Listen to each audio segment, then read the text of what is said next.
നമസ്കാരം, എല്ലാവരും ഓക്കെ അല്ലേ? ഇന്ന് പറയാൻ പോകുന്ന കഥ സുഴൽ ദ വോർട്ടെക്സ് എപ്പിസോഡ് 7. അപ്പോൾ ആരംഭിക്കലാങ്ങളാ. എപ്പിസോഡ് തുടങ്ങുന്നത് കരിങ്കൽക്വാറി കാണിച്ചുകൊണ്ടാണ്. അവിടെ പോലീസുകാരുണ്ട്. അവർ അതിശയത്തിന്റെയും നിളയുടെയും ഒരുമിച്ചുള്ള വെയിറ്റുള്ള ഒരു ചാക്ക് കെട്ട് ഒരു വലിയ മഞ്ഞ ബോളിൽ കെട്ടി പാറക്കെട്ടിന് മുകളിൽ നിന്നും താഴെ വെള്ളത്തിലേക്ക് എറിയുന്നു. ആ ബോൾ എന്തിനാണെന്ന് വെച്ചാൽ വീണ സ്ഥലം മനസ്സിലാവാനാണ്. ബോൾ വെള്ളത്തിന് മുകളിൽ പൊങ്ങി വരും. ആ കുളത്തിൽ വേറൊരു ഭാഗത്ത് ഒരു ചുവന്ന ബോളും ഉണ്ട്. അവിടെ നിന്നാണ് ബോഡികൾ കണ്ടുകിട്ടിയത്. അപ്പോൾ എവിടെ നിന്നാണ് ബോഡികൾ താഴെ വെള്ളത്തിലേക്ക് തള്ളിയിട്ടത് എന്ന് കണ്ടുപിടിക്കാൻ ശ്രമിക്കുകയാണ് പോലീസുകാർ. പാറക്കെട്ടിന്റെ പല ഭാഗത്തു നിന്നും അവർ അതുപോലത്തെ ചാക്ക് കെട്ടുകൾ പല കളറിലുള്ള ബോളിൽ കെട്ടി വെള്ളത്തിലേക്ക് എറിയുന്നുണ്ട്. പക്ഷേ ബോഡി കണ്ടുകിട്ടിയ സ്പോട്ടുമായിട്ട് ഒന്നും മാച്ച് ആവുന്നില്ല. പിന്നീട് ഫോറൻസിക് ഉദ്യോഗസ്ഥരും പോലീസുകാർ അതേപ്പറ്റി സംസാരിച്ചുകൊണ്ട് നിൽക്കുമ്പോൾ പെട്ടെന്ന് വെള്ളം ഒഴുകുന്ന പോലുള്ള ശബ്ദം കേൾക്കുന്നു. അപ്പോൾ ഒരു കോൺസ്റ്റബിൾ സർക്കാർ ഇവിടെ നിന്ന് ഡെയിലി പൈപ്പിൽ കൂടി വെള്ളം എടുക്കുന്നുണ്ടെന്ന് കേട്ടിരുന്നു എന്ന് പറയുന്നു. അപ്പോൾ മറ്റൊരു കോൺസ്റ്റബിൾ കുളത്തിന്റെ ഒരു ഭാഗത്തേക്ക് കൈ ചൂണ്ടിയിട്ട് അങ്ങോട്ട് നോക്കാൻ പറയുന്നു. അവിടെ അവർ ആദ്യം ഇട്ട മഞ്ഞ ബോൾ വെള്ളത്തിൽ കൂടി ഒരു സൈഡിലേക്ക് ഒഴുകി പോകുന്നു കാണുന്നു. എന്നിട്ട് അത് കൃത്യമായി ആ ചുവന്ന ബോളിന്റെ അടുത്ത്, അതായത് ബോഡി കിട്ടിയ സ്ഥലത്ത് എന്ന് നിൽക്കുന്നു. അപ്പോൾ സംഭവിച്ചത് വെള്ളം എടുക്കാനായിട്ട് മോട്ടർ അടിച്ചപ്പോൾ ബോഡികൾ ആ ഒഴുക്കിലാണ് അവിടെ വന്നത്. അപ്പോൾ ആ മഞ്ഞ ബോൾ എറിഞ്ഞ സ്ഥലത്ത് നിന്നാണ് കുട്ടികളെ വെള്ളത്തിലേക്ക് തള്ളിയിട്ടതെന്ന് ഫോറൻസിക് ഉദ്യോഗസ്ഥൻ അമർ പറയുന്നു. അടുത്ത സീനിൽ നന്ദിനിയെ ഹോസ്പിറ്റലിൽ അഡ്മിറ്റ് ചെയ്തിരിക്കുകയാണ്. അച്ഛനും അമ്മയും ഒക്കെ ഉണ്ട് അവിടെ. നന്ദിനി ഷൺമുഖത്തോടെ എനിക്ക് കുഴപ്പമൊന്നുമില്ല, നമുക്ക് വീട്ടിൽ പോകാമെന്ന് പറയുന്നു. അപ്പോൾ ഡോക്ടർ അങ്ങോട്ട് വരുന്നു. ലക്ഷ്മിയും ഒപ്പം ഉണ്ട്. അവൾ എല്ലാവരോടും ഒന്ന് പുറത്തേക്ക് നിൽക്കാൻ പറയുന്നു. എന്നിട്ട് ഡോക്ടർ നന്ദിനെ പരിശോധിക്കുന്നു. അപ്പോൾ നന്ദിനി ഡിസ്ചാർജ് ചെയ്യണമെന്ന് റിക്വസ്റ്റ് ചെയ്തപ്പോൾ ഡോക്ടർ സമ്മതിക്കുന്നു. പിന്നീട് പോകാനായിട്ട് സെൽവി പാക്ക് ചെയ്തുകൊണ്ടിരിക്കുകയാണ്. നന്ദിനി മുഖം കഴുകാനായിട്ട് വാഷ്റൂമിലേക്ക് പോകുന്നു. പക്ഷേ അവിടെ വെച്ച് അവൾക്ക് ആങ്സൈറ്റി അറ്റാക്ക് വന്ന് ബോധം പോയി താഴെ വീഴുന്നു. താഴെ വീണ് അവൾക്ക് ഫിറ്റ്സ് വരുന്നു. അങ്ങനെ അവൾ ICUവിൽ അഡ്മിറ്റ് ചെയ്യുന്നു. സക്കർ ICUവിന്റെ പുറത്തുനിന്ന് അവിടെ സഹതാപത്തോടെ നോക്കി നിൽക്കുകയാണ്. എന്നിട്ട് തിരിഞ്ഞപ്പോൾ ലക്ഷ്മി അവനെ നോക്കി നിൽക്കുന്നുണ്ടായിരുന്നു. സക്കരയ്ക്ക് എന്തോ ഒരു സോഫ്റ്റ് കോർണർ നന്ദിനോടുണ്ടെന്ന് ലക്ഷ്മിക്ക് മനസ്സിലാവുന്നു. അതുകൊണ്ട് ലക്ഷ്മി അവരുടെ റിലേഷൻ തുടരണമെന്ന് സക്കരെ ഫോഴ്സ് ചെയ്യുന്നില്ല. അടുത്ത സീനിൽ കോദണ്ഡരാമൻ ഗ്രാമത്തിലുള്ള ഒരു പെയിന്റ് കടയിൽ ചെന്ന് തിന്നർ വേണമെന്ന് പറയുന്നുണ്ട്. എന്നാൽ അയാൾ 30 ലിറ്ററാണ് ചോദിച്ചത്. അത്രയും അവിടെ ഇല്ല, കാരണം അതൊരു ചെറിയ കടയാണ്. അതുകൊണ്ട് വേറൊരു സ്ഥലത്തുള്ള കടയിലുണ്ടാവും, അവിടെ ചോദിക്കാൻ കടക്കാരൻ പറഞ്ഞു വിടുന്നു. അടുത്ത സീനിൽ ആശുപത്രിയിൽ നന്ദിനെ കാണാൻ രജനിയും വടിവേലും വരുന്നു. അവർ ഷൺമുഖത്തോട് സംസാരിച്ചുകൊണ്ട് നിൽക്കുമ്പോൾ ലക്ഷ്മി ഒരു ഡോക്ടറെയും കൂട്ടി അങ്ങോട്ട് വരുന്നു. അവരൊരു സൈക്യാട്രിസ്റ്റ് ആണ്. കോയമ്പത്തൂരിൽ ആ ഡോക്ടറുടെ അടുത്ത് നന്ദിനി 2 വർഷമായിട്ട് കൺസൾട്ടിങ്ങിന് ചെല്ലാറുണ്ടായിരുന്നു. നന്ദിനിയുടെ ഉള്ളിൽ ഒരുപാട് ഓർമ്മകൾ അടക്കി വെച്ചിട്ടുണ്ട്. ഇതുപോലുള്ള സ്ട്രെസ്ഫുൾ ആയ സിറ്റുവേഷനിൽ അതെല്ലാം വെളിയിൽ വരും. അങ്ങനെയാണ് അവൾക്ക് ഈ പ്രശ്നം ഉണ്ടാവുന്നതെന്ന് ഡോക്ടർ പറയുന്നു. അപ്പോൾ അവരൊരു സൈക്യാട്രിസ്റ്റ് ഡോക്ടറാണെന്ന് പറഞ്ഞ ഷൺമുഖം എന്നോട് ചോദിക്കാതെ എന്റെ മകളെ ഒരു സൈക്യാട്രിസ്റ്റ് പരിശോധിക്കേണ്ട ആവശ്യമില്ല എന്ന് പറഞ്ഞ് ടെൻഷനായി പുറത്തേക്ക് പോകുന്നു. അത് കണ്ട് രജനിയും പുറകെ പോകുന്നു. എന്നാൽ ദേവി ഡോക്ടറോട് ചികിത്സ തുടർന്നോളൂ, അദ്ദേഹത്തെ ഞാൻ പറഞ്ഞ് മനസ്സിലാക്കിക്കോളാം എന്ന് പറയുന്നു. അപ്പോൾ ഡോക്ടറും ലക്ഷ്മിയും പോകുന്നു. അപ്പോൾ വടിവേലു നന്ദിനിക്ക് പണ്ട് മുതൽ ഈ പ്രശ്നം ഉണ്ടായിരുന്നു എന്ന് ദേവിയോട് ചോദിച്ചപ്പോൾ ഒരു 13 വയസ്സുള്ളപ്പോൾ ഉറക്കത്തിൽ എഴുന്നേറ്റ് നടക്കുന്ന അസുഖം ഉണ്ടായിരുന്നു എന്ന് പറയുന്നു. ഇതേസമയം പുറത്ത് ഷൺമുഖത്തിനെ കാണിക്കുമ്പോൾ അവൻ രജനിയോട് സംസാരിക്കുകയാണ്. ആ സൈക്യാട്രിസ്റ്റിനോട് ഷൺമുഖം അങ്ങനെ പറയാനുള്ള കാരണം ചെറുപ്പത്തിൽ നന്ദിനിക്ക് ഉറക്കത്തിൽ എഴുന്നേറ്റ് നടക്കുന്ന അസുഖം ഉണ്ടെന്ന് പറഞ്ഞല്ലോ. അപ്പോൾ ഒരു സൈക്യാട്രിസ്റ്റിനെ കാണിച്ചിരുന്നു. പക്ഷേ ഇതൊരു ഗ്രാമമാണല്ലോ. അപ്പോൾ എല്ലാവരും നന്ദിനിക്ക് ഭ്രാന്താണെന്ന് പറയാൻ തുടങ്ങി. അപ്പോൾ ആ അവസ്ഥ വീണ്ടും ഇപ്പൊ വരാതിരിക്കാൻ വേണ്ടിയിട്ടാണ് ഷൺമുഖം അങ്ങനെ പറഞ്ഞത്. എന്തായാലും ഇപ്പോൾ അവൾ കോയമ്പത്തൂരാണല്ലോ, ചികിത്സ ആവശ്യം വരുവാണെങ്കിൽ അവിടെ വെച്ച് നടത്താം, ഇവിടെ വേണ്ട എന്ന് പറയുന്നു. സ്നേഹമുള്ള അച്ഛനാണ് ഷൺമുഖം. അപ്പോൾ രജന DNA റിപ്പോർട്ടിന്റെ കാര്യം എന്തെങ്കിലും അറിഞ്ഞോ? സക്കര എന്നോടൊന്നും പറഞ്ഞില്ല എന്ന് പറഞ്ഞപ്പോൾ ഷൺമുഖ രജനയോട് നിളയ്ക്ക് സംഭവിച്ച കാര്യം പറയുന്നു. രജന അത് കേട്ട് ഞെട്ടുന്നു. ഒരു ചെറിയ പെൺകുട്ടിയെ ആരാണ് ഇങ്ങനെ ചെയ്തത് എന്നവൾ അറിയാതെ ചോദിച്ചു പോകുന്നു. അപ്പൊ ഷൺമുഖം എന്റെ കുഞ്ഞിനോട് ഇങ്ങനെ ചെയ്തവനെ കിട്ടിയാൽ നിയമത്തിന് വിട്ടുതരും എന്ന് വിചാരിക്കേണ്ട എന്ന് പറയുന്നു. അടുത്ത സീനിൽ കുട്ടികൾ വീണ പാറപ്പുറത്ത് പരിശോധിച്ച പോലീസുകാർക്ക് അവിടെ നിന്നും ഈശ്വരന്റെ വാൾ കിട്ടുന്നു. നിള അന്ന് രാത്രി അത് എടുത്തിട്ടാണല്ലോ അതിശയത്തെ വിളിച്ചുകൊണ്ട് പോയത്. അപ്പോ മടവെപ്പൺ ഇതാണെന്ന് സക്കര ചോദിച്ചപ്പോൾ കഴുത്തിൽ മുറിവായിട്ട് മാച്ച് ആവുന്നുണ്ട്, പിന്നെ വാളിൽ രക്തക്കറയുണ്ട്, അത് കുട്ടികളുടെ രക്തമായിട്ട് മാച്ച് ആകുന്നുണ്ട് എന്നും ഫിംഗർ പ്രിന്റ് കിട്ടുമോ എന്നും പരിശോധിച്ചിട്ട് പറയാം എന്ന് അമർ പറയുന്നു. അപ്പൊ സക്കര അത് ഫാസ്റ്റ് ആക്കാൻ പറയുന്നുണ്ട്. അങ്ങനെ ഫോറൻസിക് ടീം പോകുന്നു. അപ്പൊ സക്കര കോൺസ്റ്റബിളിനോട് കുട്ടികൾ അർദ്ധരാത്രിയിൽ ഇവിടെ എന്തിനു വന്നായിരിക്കും എന്ന് ചോദിക്കുന്നു. അതേ സംശയം തന്നെ കോൺസ്റ്റബിളിനുണ്ട്. അന്ന് രാത്രി തന്നെ ആയിരുന്നല്ലോ ഫാക്ടറിക്ക് തീ പിടിച്ചതും. അപ്പൊ സക്കര നിളയെ അബ്യൂസ് ചെയ്തിരുന്നവനെ കൊന്നിട്ട് നാട് വിടാനായിരുന്നിരിക്കും അവരുടെ പ്ലാൻ. അങ്ങനെയാണെങ്കിൽ അവനായിരിക്കും കുട്ടികളെ കൊന്നതെന്ന് പറയുന്നു. 14 വയസ്സുള്ള ഒരു പെൺകുട്ടിയെ ഇങ്ങനെയൊക്കെ ചെയ്യുന്നവൻ നമ്മുടെ നാട്ടിൽ ആരാണെന്ന് കോൺസ്റ്റബിൾ ചോദിക്കുന്നു. അപ്പൊ അങ്ങോട്ട് ആ വീഡിയോ ടെക്നീഷ്യൻ വരുന്നു. ഡോക്ടർ ഡെവിൽ എന്നൊരു സോഷ്യൽ മീഡിയ അക്കൗണ്ട് ഉണ്ടായിരുന്നില്ലേ, അത് ട്രാക്ക് ചെയ്യാൻ ശ്രമിച്ചിരുന്നു, പക്ഷെ വിജയിച്ചില്ല. പക്ഷേ ആ അക്കൗണ്ട് ഉപയോഗിക്കുന്നവൻ ഒരു പെർവെർട്ട് പോലെയാണെന്ന് തോന്നുന്നു എന്ന് പറഞ്ഞിട്ട് അവൻ നിളയുടെ കോക്കോ ടീമിലുള്ള 4-5 പെൺകുട്ടികളെയും ഫോളോ ചെയ്യുന്നുണ്ട് എന്ന് പറയുന്നു. അത് കേട്ട് സക്കർ സംശയത്തിൽ നിൽക്കുന്നുണ്ട്.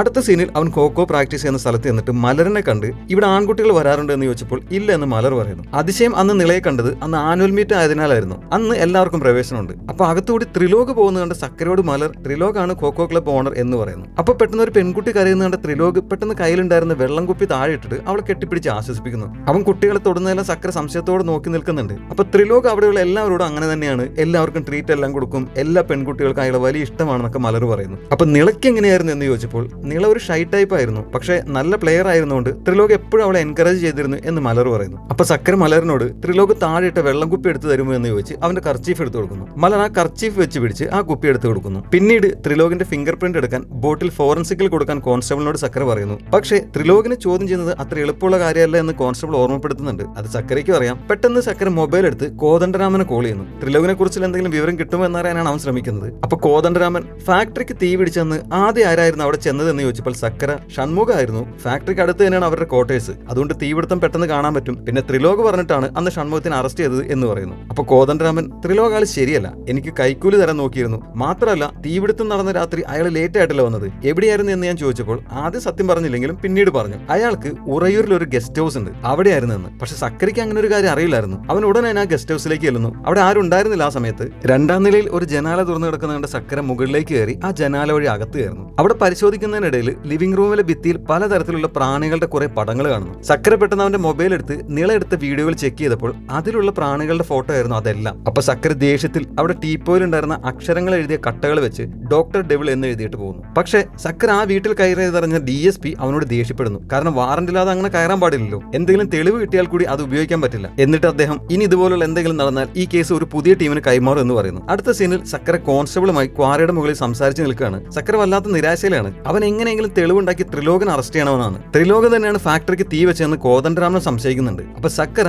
അങ്ങനെയാണെങ്കിൽ അന്ന് രാത്രി ത്രിലോക് ഫാക്ടറിക്ക് തീ വെച്ചിട്ട് ബാക്ക് ഗേറ്റ് വഴി ക്വാറിയുടെ സൈഡിലേക്ക് എസ്കേപ്പ് ആയി. അവിടെ അതിശയവും നിളയും അവനെ ആക്രമിക്കാൻ കാത്തു നിൽക്കുന്നുണ്ടായിരുന്നു. കാരണം ത്രിലോക് നിളയെ കുറെ നാളെ പീഡിപ്പിച്ചുകൊണ്ടിരിക്കുകയായിരുന്നു. കുട്ടികൾ അവനെ ആക്രമിച്ചെങ്കിലും ത്രിലോക് അവരുടെ കയ്യിലുണ്ടായിരുന്ന വാൾ കൊണ്ട് തന്നെ അവരെ കൊലപ്പെടുത്തി മുകളിൽ നിന്നും തള്ളി താഴെ വെള്ളത്തിലിട്ടു എന്ന് പറയുന്നു. അപ്പൊ കോൺസ്റ്റബിൾ അതിന് ത്രിലോക് ആ സമയത്ത് അവിടെ വരുമെന്ന് കുട്ടികൾ എങ്ങനെ അറിഞ്ഞു? കോടതിയിൽ ചെന്നാൽ ഈ ഒറ്റ കാരണം കൊണ്ട് ത്രിലോക് വെളിയിൽ വരും എന്ന് പറയുന്നു. അപ്പൊ സക്കരയ്ക്ക് എല്ലാം തമ്മിൽ അങ്ങ് ലിങ്ക് ചെയ്യാൻ പറ്റുന്നില്ല. അവൻ ശരിക്കും നിരാശയിലാവുന്നുണ്ട്. അടുത്ത സീനിൽ കോദണ്ഡരാമനോട് ആദ്യ പെയിന്റ് കടക്കാരൻ പറഞ്ഞ കട കാണിക്കുന്നു. അവിടെ ഒരു താത്ത ലോഡ് ഇറക്കുന്നത് കാണിക്കുന്നു. അതിനുശേഷം പൈസയ്ക്കായി ചെന്നപ്പോൾ മുതലാളി ആകെ കൊടുത്തത് 100 രൂപ. അപ്പൊ രാവിലെ മുതൽ ഇത്രയും പണിയെടുത്തിട്ട് ഇതേ ഉള്ളൂ എന്ന് താത്ത ചോദിച്ചപ്പോൾ വേണമെങ്കിൽ ഈ പൈസയ്ക്ക് പണിയെടുക്ക്, ഇല്ലെങ്കിൽ ഇട്ടിട്ട് വെക്കലെ മുതലാളി പറയണം. കാരണം മുതലാളിക്ക് പുതിയൊരു ഹിന്ദിക്കാരന് പണിക്ക് കിട്ടി, അതുകൊണ്ടാണ്. താത്ത ദേഷ്യത്തിൽ ഗുഡ് ബൈയും പറഞ്ഞ് അവിടെ നിന്നും പോകുന്നു. താത്തയ്ക്കുണ്ടല്ലോ സെൽഫ് റെസ്പെക്ട്. അപ്പൊ അവിടെ കോദണ്ഡരാമൻ നിൽക്കുന്നുണ്ടായിരുന്നു. അയാൾ കടക്കാരനോട് തിന്നറിനെ പറ്റി ചോദിച്ചപ്പോൾ അങ്ങനെ ഒരു തിന്നർ ഇവിടെ വിൽക്കുന്നില്ലെന്നും ആരും വാങ്ങിയിട്ടില്ലെന്നും പറഞ്ഞിട്ട് കോദണ്ഡരാമനോട് പോകാൻ അയാൾ പറയുന്നു. അപ്പൊ അത് കേട്ട് താത്ത കോദണ്ഡരാമൻ അടുത്തേക്ക് വിളിച്ചിട്ട് നിങ്ങൾക്ക് വേണ്ട വിവരം ഞാൻ തരാം, എനിക്ക് എത്ര തരും എന്ന് ചോദിക്കുന്നു. അത് കേട്ട് കോദണ്ഡരാമൻ പുഞ്ചിരിച്ചുകൊണ്ട് തലയാട്ടുന്നു. ഉദ്ദേശിച്ചു വന്ന കാര്യം നടക്കുമെന്ന് തോന്നുന്നു. അടുത്ത സീനിൽ സക്കര ഫോറൻസിക് ഓഫീസിലേക്ക് എന്നിട്ട്